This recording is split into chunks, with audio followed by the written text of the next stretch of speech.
জনৈক সাগর ওর একটা টিনের ঘর বোমা বা ককটেলের বিস্ফোরণে ঘরটা উড়ায় গেছে, একদম ছিন্ন বিচ্ছিন্ন হয়ে গেছে। রাত অনুমান 4টার সময় আমরা একটা সংবাদ পেয়েছি। আমাদের টহল পুলিশ ছিল এই গ্রাম এলাকায়।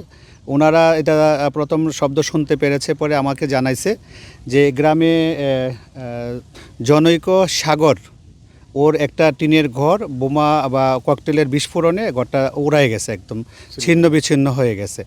তো উক্ত সংবাদ প্রাপ্তির সাথে সাথে আমি দ্রুত ঘটনাস্থলে আসছি। আমাদের থানার অফিসার, পুলিশ পরিদর্শক তদন্ত সহ আরও অফিসার একাধিক আমরা সবাই আসে ঘটনাস্থলটা পরিদর্শন করে যা অনুমান করতে পেরেছি, ঘরের ভিতরে হয়তো বা কোনো ককটেল ছিল বা ককটেল বানানোর কিছু যন্ত্রাংশ ওখানে ছিল।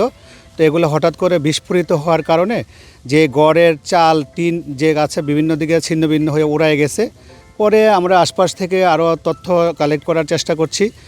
Bashundhara public school and college 2026 শিক্ষাবর্ষে ভর্তি চলছে।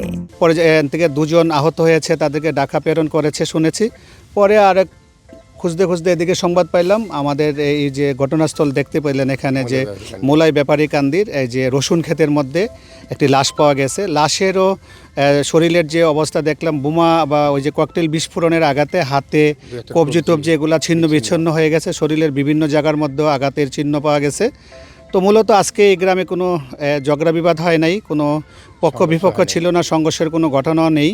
তো এই ঘরের মধ্যে কি কারণে তারা এটা বিস্ফোরিত হয়েছে, তারা কি ককটেল বানানোর চেষ্টা করেছিল বা ওখানে এটা সংরক্ষিত ছিল, এটা এখন আমরা শিওর করতে পারছি না। আমরা এটা তদন্ত করে দেখছি। আর লাশের সুরতহাল করে এখানে লাশের পরিচয় আমরা পেয়েছি এই এলাকারই যে সোহান ব্যাপারী। তো ও লাশের সুরতহাল করে আমরা নিয়ে গেছি এখান থেকে।